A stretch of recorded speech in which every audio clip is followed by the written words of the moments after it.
Okay. Hello, everyone. Welcome to the Cyber Seminar series today. Before I hand things off to our conveners and speakers, just want to give a brief overview of Quasi while folks are logging on and getting settled here.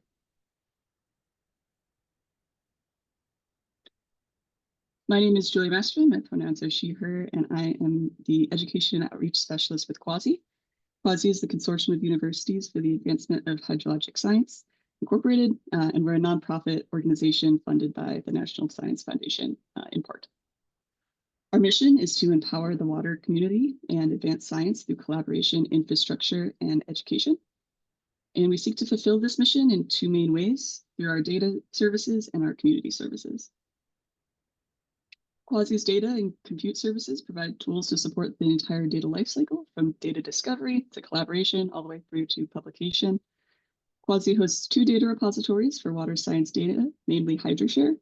The hope is that by providing the support and infrastructure, Quasi can help researchers formulate and execute their data management plans, be effective data stewards, and meet the requirements of funding agencies.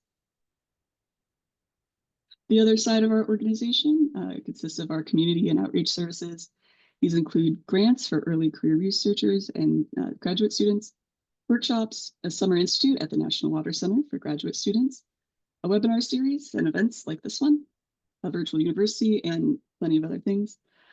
I wanted to take a few moments to bring your attention to some of what we have going on right now at Quasi, just very briefly. Exciting news, applications for Snow School open today. I'll post the link to the chat in the chat to that in a moment, but this is a week-long field school where participants learn about snow measurement methods from experts. There are no prereqs, but this is an extremely popular program, and we look forward to hosting it on the West Coast for the first time in a number of years. The application deadline is October 22nd. We also are in the midst of a series of virtual workshops right now. The Perceptual Models Workshop series is designed to gather input from the broader community as conveners work towards defining perceptual models of hydrologic behaviors across North America. These are day-long workshops beginning with the webinar in the morning and then a synthesis discussion in the afternoon. They're free to attend, and each workshop focuses on a different region of North America. A link with more information and to sign up will also be in the chat in just a second. But thank you to all of our conveners for putting together this series of webinars, and the AGU H3S professional development team has always been wonderful to work with, and we're excited to do this again this year. I'll be handing the mic over to them in just a moment. And thank you to our speakers for taking the time to join us. This is the first in the series of 3 monthly webinars. And this month, our conversation will focus on bridging the gap, aligning academic training with professional expectations. Before we get started, a few logistics. This webinar is being recorded and will be posted on the Quasi YouTube channel. Secondly, we ask that you use the Q&A functionality to submit questions to our speakers. You can add questions at any time and upvote any that are especially of interest. Panelists do their best to get to as many as possible. And finally, we expect that all involved with Quasi Cyber Seminars uphold the Quasi Code of Conduct and promote and maintain a professional, considerate, and collaborative virtual environment. And with that, I will pass the mic on to our hosts at AGU H3S. Thank you so much. Thank you so much, Julia. Hi, everyone. Welcome to the session again. Thank you so much, our panelists. I am Susanna Timalsina, co-chair of the Professional Development Committee of AGU H3S. Liz Andrews, our team member, and I will be facilitating today's session. We request you to drop any of your questions in the chat, as Julia said, and we'll get back to our panelists. Just to start with, I'm excited to tell you guys about what AGU H3S is. So it stands for AGU Hydrology Section Student Subcommittee. In short, we call it H3S. We are a group of students and early career professionals focused on creating opportunities for professional growth, networking, and connecting others in the hydrology community. We started in 2019, and since then we have grown a lot. Now we organize things like town halls, trivia nights at AGU, and creative workshops on how to communicate science. We have even run a summer research contest in the past where you could win free conference registration. Plus, we collaborate with other early career groups to expand our reach. So if you're curious to learn more, we'll drop a link to our website in the chat. And if you're thinking of joining our team, our applications usually open in mid-October, so keep an eye out, or just visit us at our booth at AGU to find out when they open. Also, feel free to email us anytime at s3s.agu@gmail.com with any questions that you have. With this, I would like to hand over to Liz. Thanks. Thanks everybody for coming. We have 4 amazing panelists joining us today, and we'd like to start by having them introduce themselves and tell us a little bit about their career journey. And so, Dr. Brahman, can you please start? Oh boy, so I get to kick us off, huh? I can't even say that I have the weirdest career path here because I haven't heard from anybody else yet. So I have had a pretty winding career path, and I'm super excited about where I've landed with it. And I can now tell you an extremely cogent story about how all of this has added up to where I landed. But let me tell you that that was not at all clear during the process. So, this starts back in college when I was an independent major in science and religion, and never took a hydrology class or even an environmental science class. Spent about 4 years working for an environmental nonprofit, the Natural Resources Defense Council, which is about the best thing that I can recommend. I got firsthand information about what are the environmental issues that people care about. And also, it was a big eye-opener for me in terms of, environmental science. It's like science that people care about without blood. Went to graduate school, and I'm really glad that I worked before I went to graduate school. I think it let me make different kinds of decisions about what I wanted to study and what I wanted to do. I, of course, managed to once again be interdisciplinary. So depending on the audience that I'm talking to, I'm an eco-hydrologist, I'm a landscape hydrologist, I do ecosystem services, now I do water security. So sort of water is how I usually brand myself, but that's not very helpful in a hydrology setting. After my PhD, I went into a postdoc at the University of Minnesota, and I had done my graduate research really focusing on looking at land management effects on water resources on the Big Island of Hawaii, which sounds really amazing, and it was, and also much colder than you would think, but also really specific. I'm happy to chat about the hydrology of Hawaii anytime you want, but let me tell you, it is not very similar to anywhere else.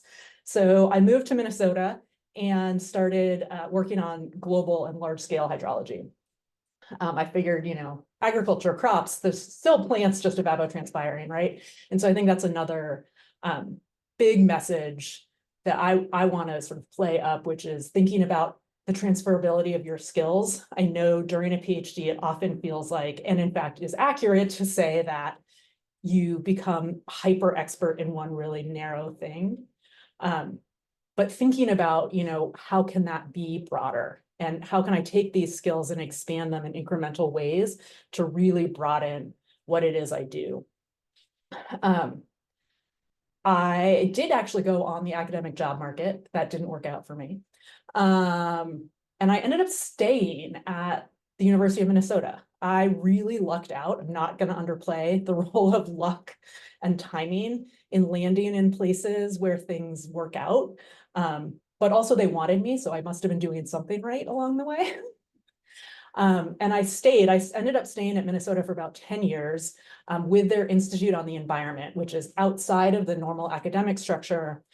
So I was technically a staff member. I believe I was a researcher 6, but with some similarities to how you might think of a research professor. So I was raising money to writing grants, raising money to pay my salary and do all kinds of research, which turned out to be super fun. One of the things that I love and hate about ecosystem services is there are not a lot of hydrologists in the field. And so I got to be the water person in a lot of really neat venues. I did some work with IPBES, the Intergovernmental Platform on Biodiversity and Ecosystem Services. So I was part of the global assessment, which came out in 2019. That was super exciting. And then also did a bunch of work in Latin America, looking at investments in watershed programs in Latin America. And a big piece of that started to become more and more, how are people using hydrologic information? What kinds of decisions are they making? What sorts of information do they need? So really moving into a value of information framework. And throughout all of this, I kept publishing papers that said, this is extremely decision relevant. And I just that was perhaps a long shot, since I had never actually sat in a decision-making chair, and that that perhaps would be really helpful in understanding things that I was interested in. And so if you're not familiar with it, AAAS, the American Association for the Advancement of Sciences, has what I like to refer to as the world's fanciest internship program. They run something called the Science Technology Policy Fellowship, and it puts PhD scientists into federal service. It is open to people throughout their careers. So many, many early career scientists, right post PhD, do this. I went in as a mid-career scientist. There are plenty of people who are later in their careers. It's just an amazing opportunity. There's sort of a matching process where you interview with lots of different offices, and somewhat to my surprise, but very much to my delight, I ended up sort of mutually deciding to work for the Department of Defense. So I had a badge that let me get into the Pentagon. This was the craziest thing perhaps that's ever happened to me. And spent a year working with the military departments to try to really help them develop a method for evaluating water security on military installations. And it was super fun. It was really interesting. I was like, I do this for a living. I could totally come up with a method. And then a year later, after I had been negotiating with all of these different people for a year and trying to get them to agree on what they were interested in, and it was a ton of fun.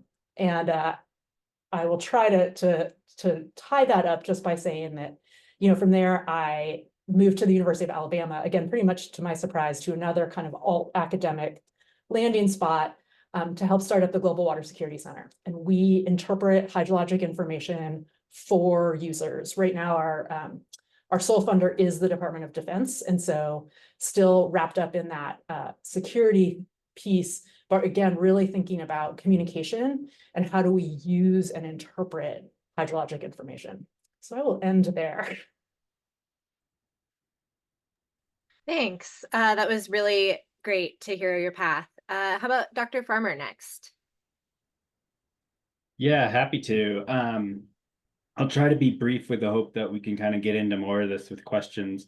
But I want to say, first off, feel free to reach out to me anytime to talk through career paths. I love thinking about this. I love working with people who are at different points in the career path. So please don't hesitate to reach out. I also love that when we sit on things like this, we make it sound like a story, kind of like Kate was saying at the beginning there, that as if it's like we knew exactly what we wanted ahead of time. We're just making it up a lot of time. And I think we're just taking the next step, and to be not afraid to do that in early career, I think is pretty dang important. So I went into environmental science as an undergrad because I wanted to do something with nature and the environment, and had no idea what I wanted to do. And I ended up at a particular school because it was the only one that had an environmental science program that wasn't about environmental engineering and managing sewer systems, to put it politely. And so I did that career, had some great field study opportunities, and when I graduated, there were no jobs on the market. And I kind of had this situation where I was about to do a year of service, and a guy called me up pretty much the week before I was supposed to go and said, hey, I'm really looking for an assistant to help me manage a project with the World Bank and integrated modeling. Keep in mind, I'm a broad generalist of environmental sciences, so I have no idea But I said yes, which is, I want to point that out, that was a big jump to just be like, yeah, you know what, I'm going to try this. I'm going to see if this works out. And it did. I very quickly got skilled up in a lot of stuff I hadn't learned in undergraduate. I went on to work at MIT and their modeling and climate program, and very quickly realized in that experience, moving from an assistant to an actual scientist, very quickly realized I wasn't going to get too far with just an undergraduate degree. And that's where some colleagues of mine hooked me up with my eventual PhD advisor and brought me into grad school. And something I would not have predicted 10 years earlier, suddenly I'm a hydrologist, right? And that is kind of literally how I got that path. I went to in grad school, I did a lot of statistical hydrology, and a number of other key points that I want to talk about later when we talk about skills gaps. But ultimately got hooked up with the US Geological Survey, where I've been for about 15 years now. And that's, in some ways, people look at me and think, oh gosh, you're so old fashioned, you're staying at the same place for 15 years. And that's another point I want to make, that even though I've been at the USGS for 15 years, I have done a wide variety of jobs, from academic research through project management, through program development, through organizational representation. And I just want to point out that you will experience many different roles throughout your career. And grad school, I'll exaggerate to say graduate school will prepare you for almost none of them, perhaps one of them if you're in research. So I'm really excited to dig into that with you right now. My title is the USGS Drought Science Coordinator. So I'm at a program and organizational representation level, as well as the representative for environmental security at USGS. Happy to dig into it more. But like I said, feel free to reach out to me on LinkedIn or email anytime. Thanks so much. Okay, Dr. Schaefer. Sure. Thank you for everyone for joining. So I'll try to be brief, similar. So I started college as an undeclared engineering major, similar, didn't really have a great idea of what I was going to be doing. And kind of serendipitously was reassigned to an advisor. At some point we had to declare a major, so I went with civil engineering, and then the advisor that I was assigned to, I ended up working for in her research lab for 4 years as an undergraduate and eventually as a master's student. I think a similar kind of story that helped me, is the connections with her that led me to my PhD program. And kind of in that meantime, I always thought I had applied to the Peace Corps, was going to be assigned I was actually assigned to teach English in China. It wasn't exactly kind of the assignment that I thought I would be doing. I'm not an English teacher, but then ultimately was making a choice between doing that and starting graduate school sooner. So it's kind of negotiated the way to kind of have a similar kind of experience, and ended up kind of jump starting my research by working in Cambodia for a year with a nonprofit organization that we were coordinating our research with, and kind of was working in the area. My area is primarily in groundwater quality and groundwater chemistry. So worked on arsenic contamination in the large aquifers in Asia for my graduate degree. Kind of during that time, I wanted to emphasize that life happens. I think similar to other panelists, I became a father to a 4-year-old, so adopted a 4-year-old, had my younger daughter was born 2 months before I defended my PhD. And so I just want to always kind of emphasize that that's life happening, and the career and work path should always be kind of in the context of the rest of everyone's life, and to really focus on that. So that created I had a kind of forced time off for a few months, did a research postdoc, and then ended up doing a 1-year teaching postdoc at a small school, small liberal arts school, teaching liberal arts courses. It was near home. Right before COVID, I interviewed kind of in late February of 2020 at New Mexico Tech, where I ultimately was a tenure track faculty for a couple of years, commuting from Southern California to New Mexico, teaching remotely. It's this in the context of all of those things. Again, it worked, but didn't work ultimately for my family and for me. And so I made the choice to make a transition into environmental consulting, and for the last 2 years have worked at West Yost, which is the company I work at now, working primarily in water resources and water treatment, and that's kind of where I am now. So I'm also happy to talk through kind of people who are thinking they want to be on the academic path but are unsure what kind of that transition from academics and being pretty far down that academic road, but moving into the private sector and in consulting. I'm happy to answer any questions about that. So thank you. Thanks so much. And last, Dr. Ward. Liz, Adam's fine.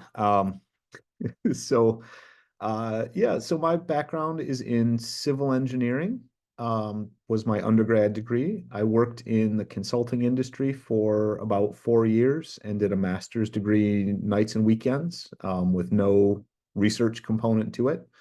And I quit that and went back to grad school because I wanted to teach. And so I went to Penn State, found out that they don't do much teacher training in grad school. You have to do this thing called research.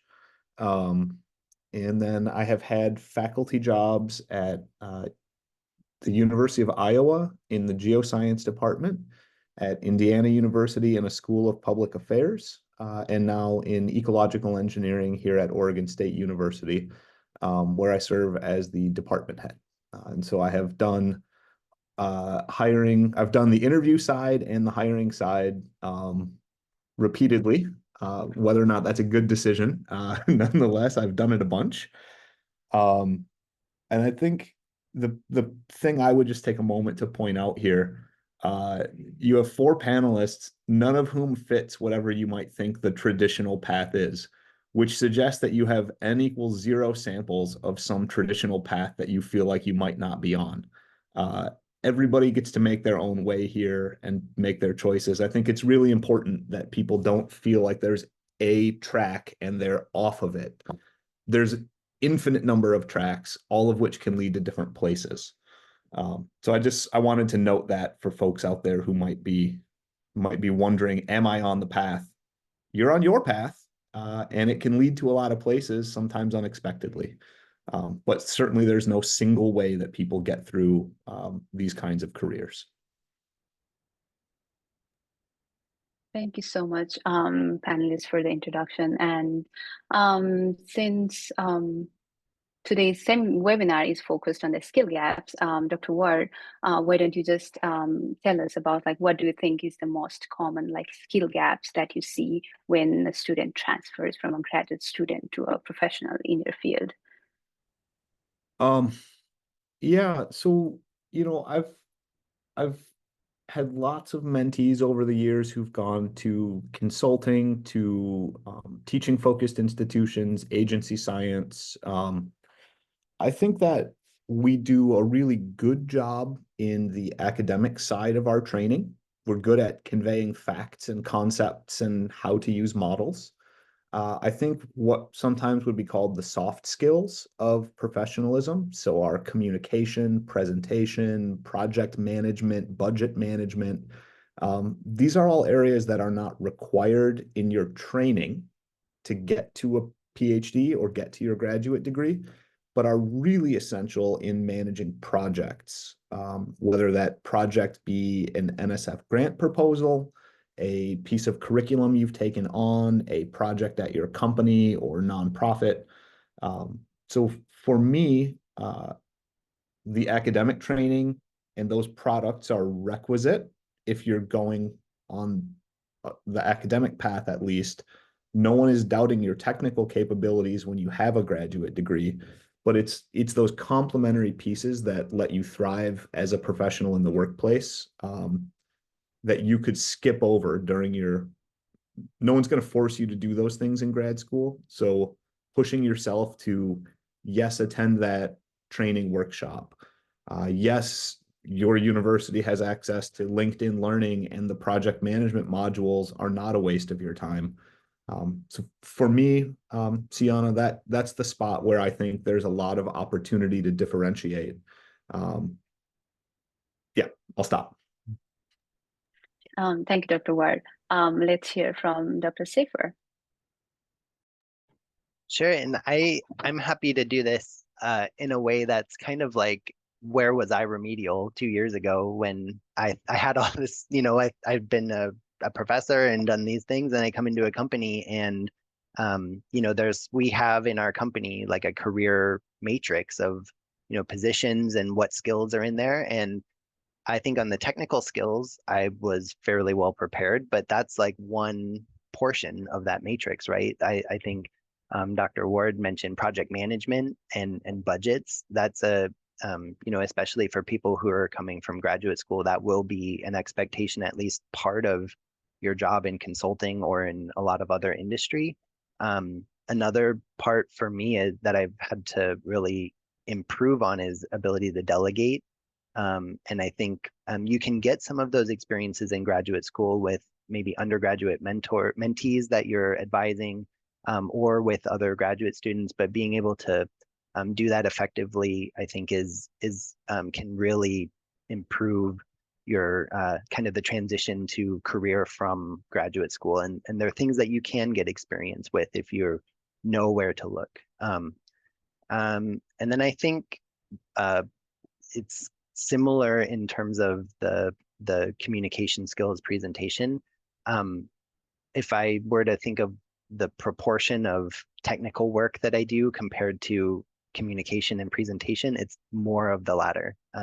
I need the technical basis to be able to prepare those communications and presentations, but a lot of what I'm doing now is more focused on communication and some management. And so I think that changes over your career, and there's opportunity to certainly learn that on the job. So don't feel like I want to make it as an example. I was, in my mid-30s and felt like I had a whole research career and was a baby. And when I got to this job and doing that, so you can learn it. And so but the more prepared you can be and focus on those things, the easier that transition will be. So that's where I would put that. Thank you, Dr. Farmer.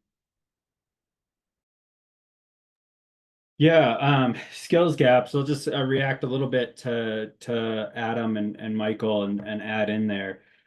First, can't emphasize enough the interest in learning how to manage programs and projects. I remember I was I was the weirdo in grad school in my program who was like, I'm taking my electives in business school. I'm taking my electives in technical management. And it definitely gave me some side eye for that, for sure. But I can say it's been some of the most powerful stuff that I've had at my disposal, to even just be able to talk the language of the management side of things, to get in there and kind of understand how do I actually address those challenges. And very closely related to that is communication. And I think I did a little bit of TAing during my graduate career. And what I got that was really valuable out of that was practicing how I communicate to different audiences, and by teaching intro courses, different skill levels within that audience, differentiating between different skill levels in that audience. So communication, technical management.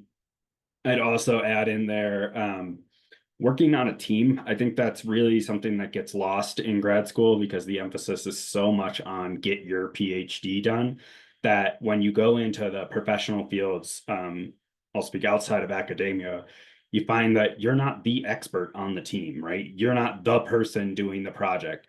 You're rather working with a bunch of people who also have their PhD, grad degrees, whatever, or frankly, just experience. And you have to figure out how you mesh your activities into that team mindset.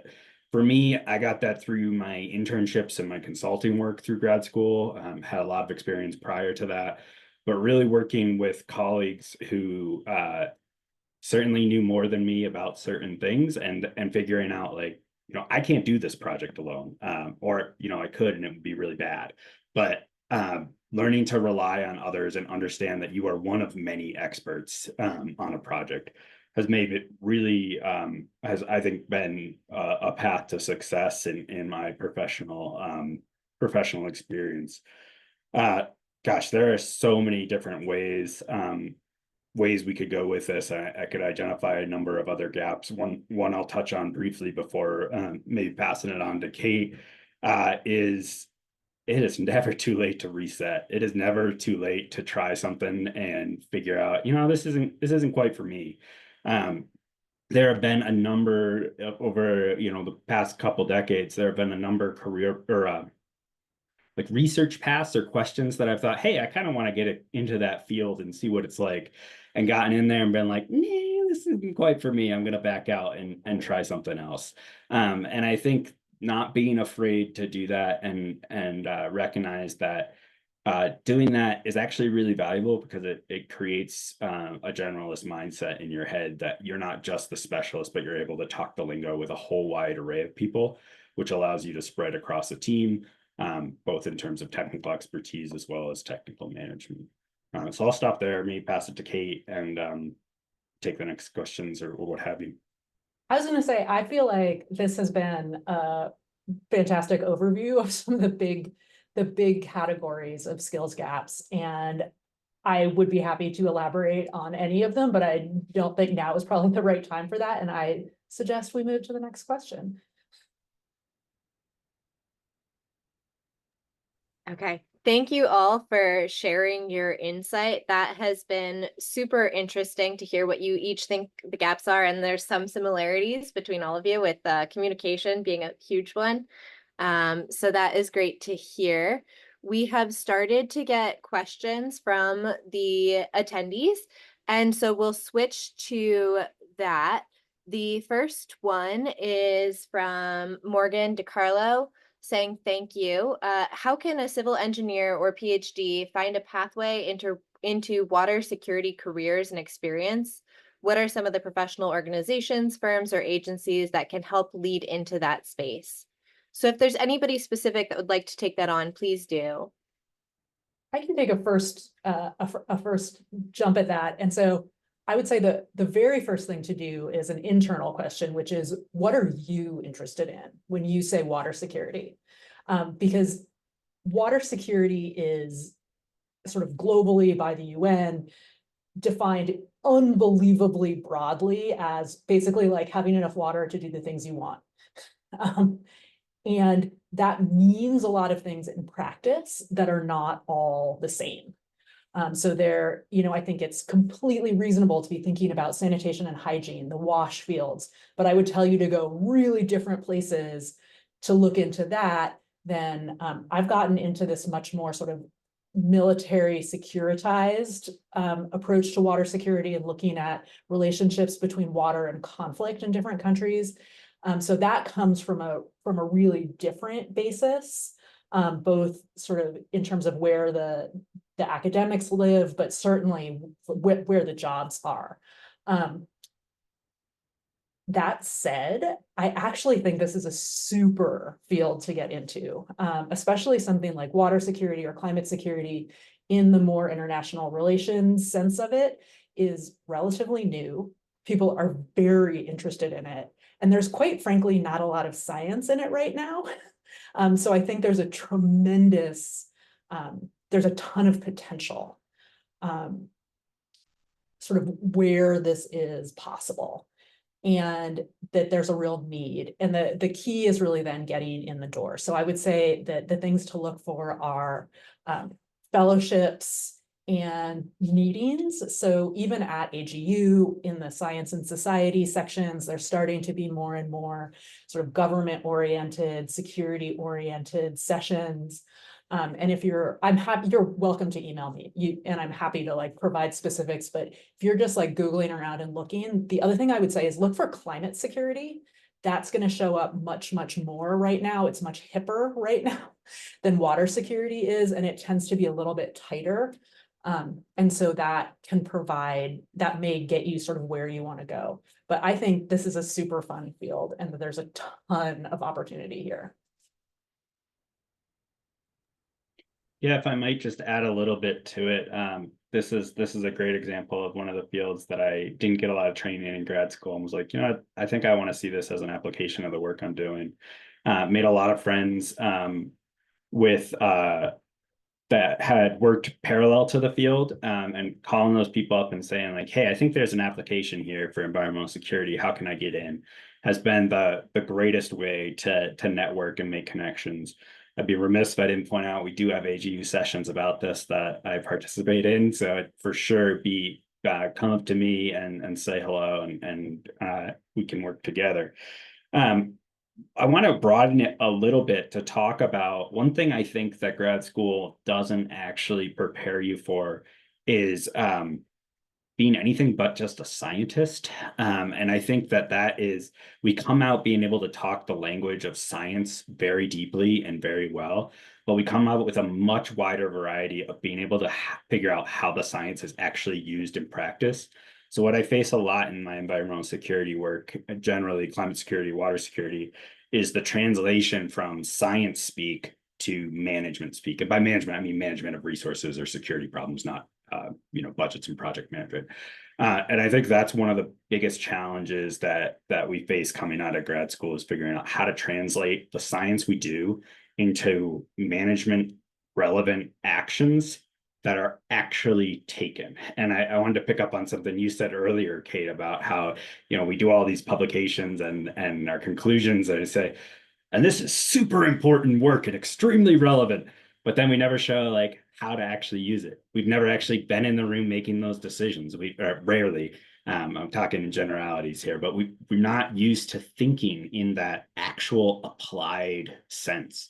And finding opportunities to do that and spend time with people who are actually making those decisions in real time and with real resources, I think is one of the best ways to elevate your science, as well as integrate into a community that is actually seeing that science used. I joke about theoretical actionability versus actual actionability, and I want to see us move towards to the latter.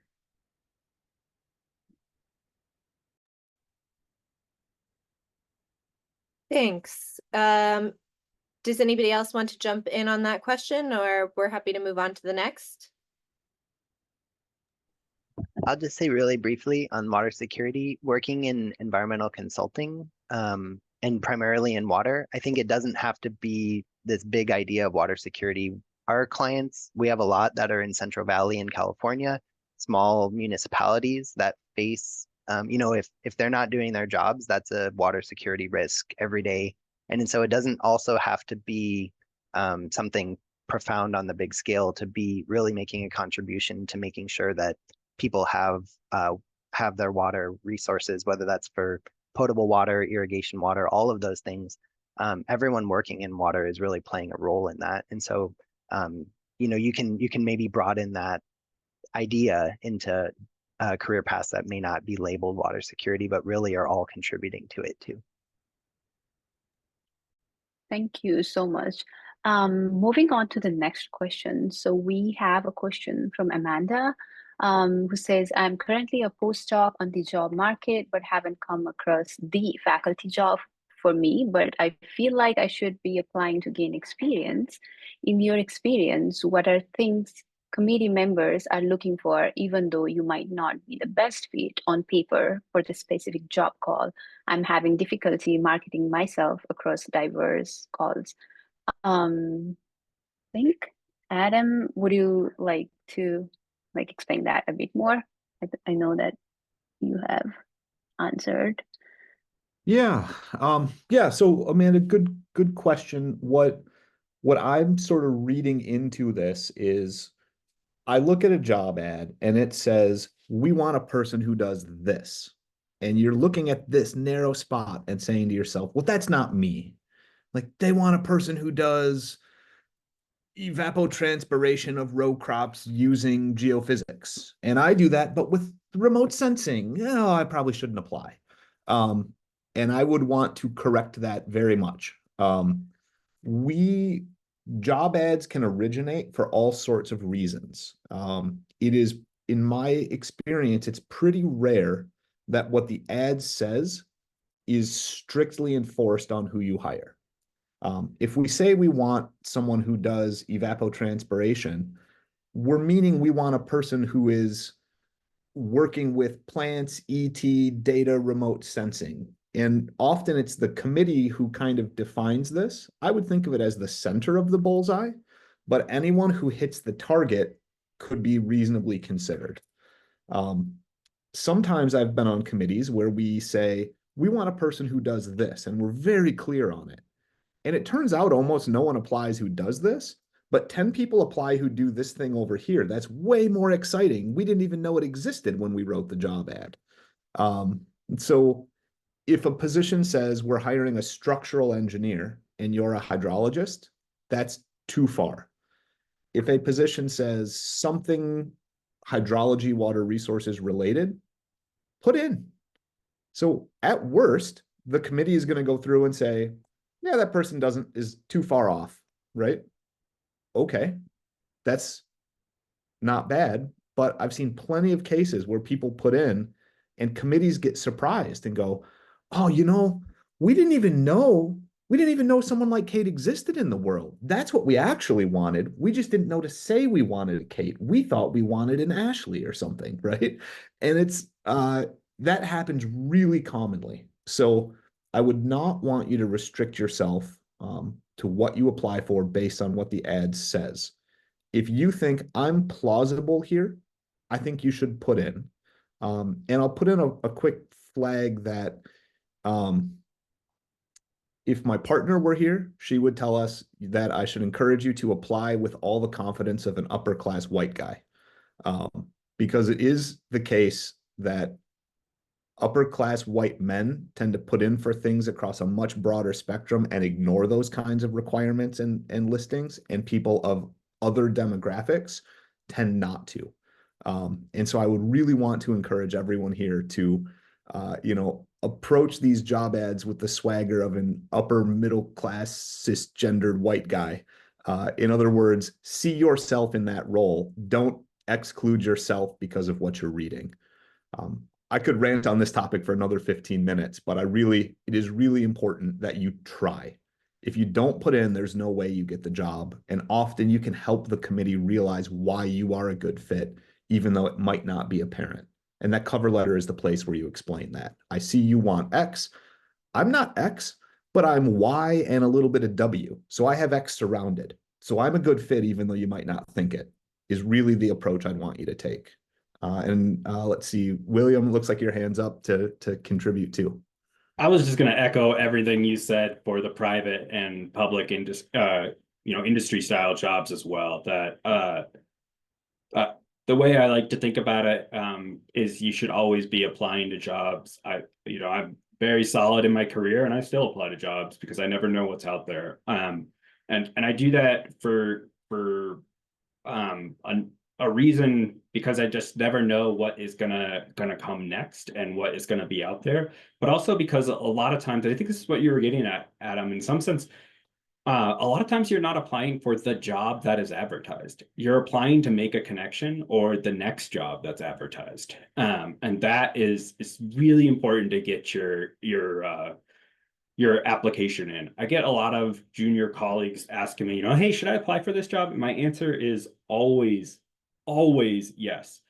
And the way I would phrase the sort of the swagger you're talking about, Adam, is you are the applicant. It is not your job to disqualify you from the job.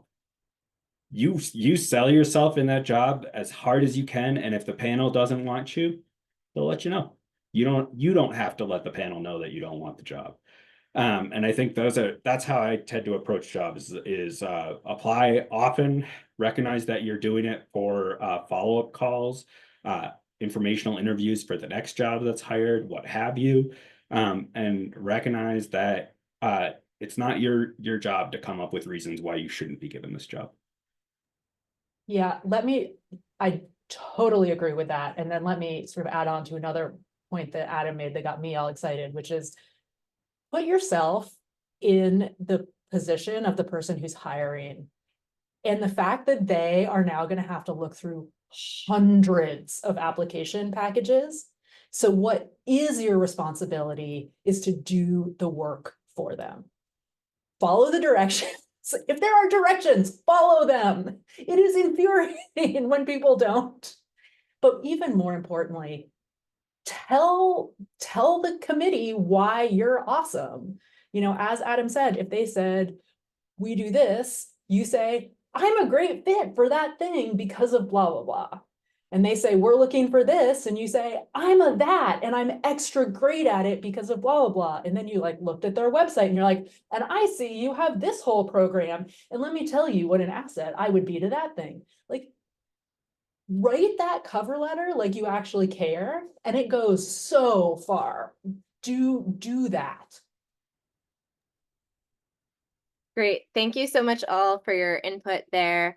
Our next questions are, when you pick your master's or PhD topic, does that impact your career path? Did it impact your career paths? Is it something that we should consider as we pick our topics? Will that basically define our career moving forward? So, Dr. Schaefer, if you want to start with that one. Sure, I would, in terms of like, you can change what you're doing at any time, I think. And so I would try to encourage everyone to never feel like they're stuck in something because of what they've done previously. I think I've done that moving from research into industry, which is a big change. And I think one of the things that can be really helpful is figuring out how your path, everyone's unique path, and your own skills and abilities can be leveraged into what you want to do, and move that forward. And everyone has that contribution that they can make. And sometimes the challenge can sometimes be seeing how you can make your skills and your own unique kind of, things that you can bring work in the context of what you want to do. So yeah, I don't know if that answered the question completely. I was looking for it back here to reread it, but that's what I would encourage everyone to just remember is you're not stuck because of something you did previously or in the past. Thanks. And one other part of that is also, is it more important the skills that you learn during your academic preparation, either your PhD or your master's, that ultimately has more impact than the topic? I don't think so at all. I think what you get from graduate school is a framework for how to continue developing your skills.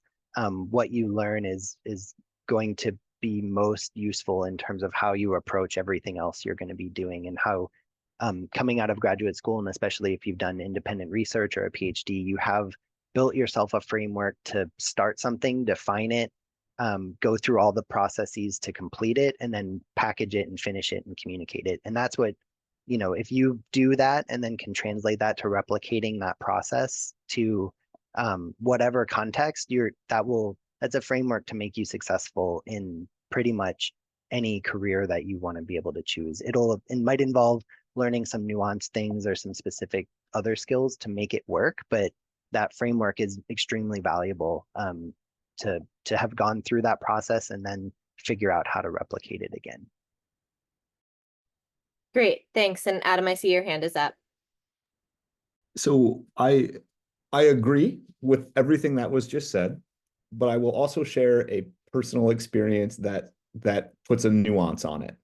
I got a faculty job, I got a startup package, I bought a water isotope analyzer. I have never touched a water isotope, thought about a water isotope, etc. I just knew this was an area of research that seemed cool. And it turns out I didn't spend 5 years of my PhD learning about water isotopes and their methods and what to do with them and all the pitfalls and problems and calibrations and all the dirty laundry behind the scenes that happens before a publication. And so while I strongly agree, the core skill set you're learning is how to answer research questions or how to achieve the skill set, right? It is also the case that applying that skill set to things that are the next logical step is significantly easier than making a big pivot. In my case, the University of Iowa still owns a very expensive water isotope analyzer, of which I've never published a single data point from, because that's a whole different set of expertise than a guy who dumps tracers into streams had. So it's not to say that I couldn't be successful with the skill set. I absolutely could. But remember, when you think, oh, I'm a grown-up now, like I'm a grown-up real PI, I'll do all the science. There's someone out there who spent 5 years getting good at that, and you just bought a thing. And that positions you at a different spot to succeed. So I do believe I could have done so if I put in the time and effort and work, but that was a lot harder than staying a little closer to where I was. And so I want that to be a balance, right? Can you? Yes, there is a core skill set you get. Is it the easiest path to find early successes? The farther you move, the more work you're going to have to put in to get up to speed with where your colleagues spent their entire research career getting to.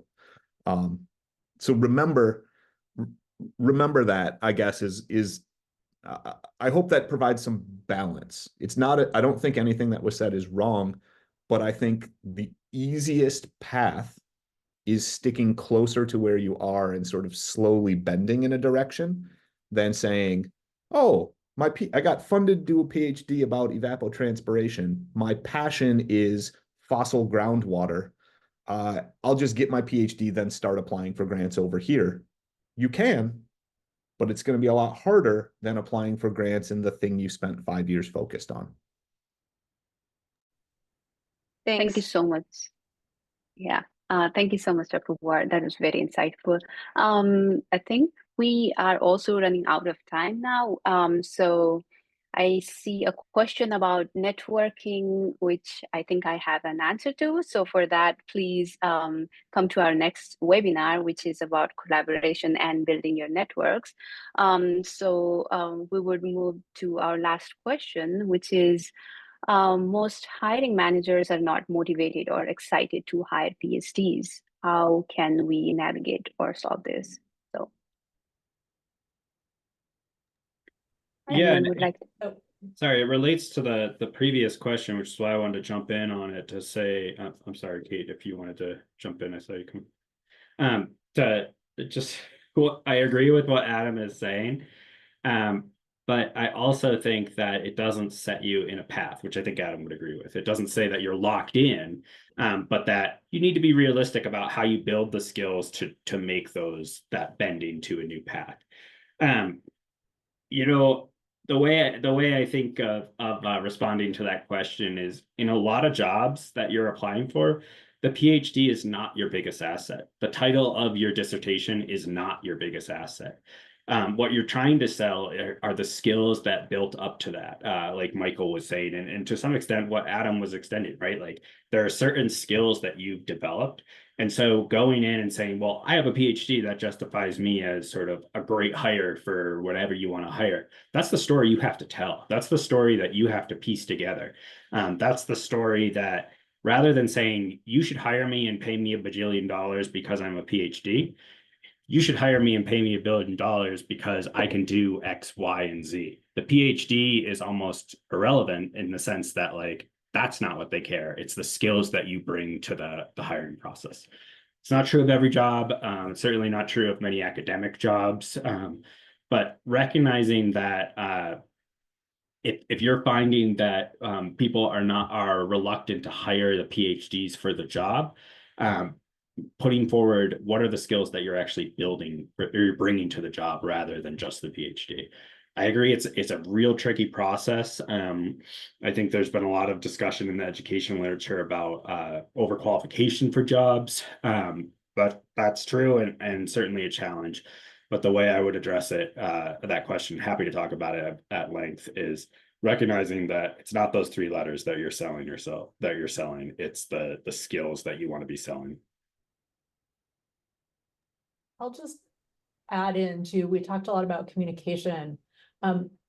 As you might have noticed from your group of PhDs here, PhDs have a perhaps warranted reputation for talking at length about things no one else cares about. And so often what you're trying to overcome with a hiring manager is showing that you can listen. You can actually answer what they asked, and you can do so succinctly, and you can tie your expertise to them. So I'll just leave it at that.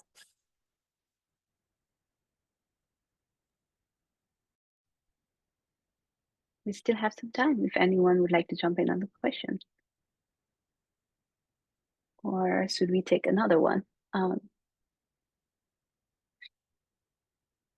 Okay.